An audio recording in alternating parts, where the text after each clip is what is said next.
আগামীকাল কলকাতার ব্রিগেড ময়দানে প্রধানমন্ত্রী নরেন্দ্র দামোদর দাস মোদীর নেতৃত্বে বিজেপির পরিবর্তন যাত্রার জনসভা। সেই সভাকে কেন্দ্র করে শুক্রবার কীর্ণাহার বাজার এলাকায় প্রচারে নামল বিজেপি যুব মোর্চা।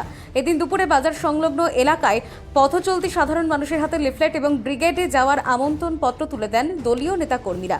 পাশাপাশি আগামীকালের জনসভায় যোগ দেওয়ার জন্য সকলকে আহ্বান জানানো হয়। দলীয় সূত্রে জানা গেছে, পরিবর্তনের লক্ষ্যকে সামনে রেখে প্রধানমন্ত্রী নরেন্দ্র মোদীর সভায় সাধারণ মানুষের উপস্থিতি বাড়াতে এই প্রচার কর্মসূচি নেওয়া হয়েছে।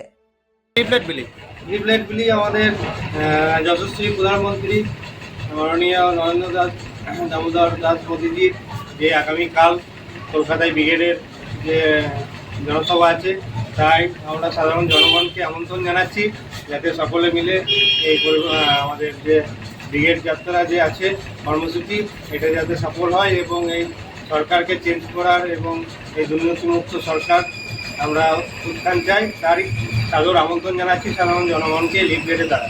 কোথায় করা হবে? বীরভূম কীর্ণাহার থেকে অনুকূল গড়াইয়ের রিপোর্ট, বঙ্গলেখনী।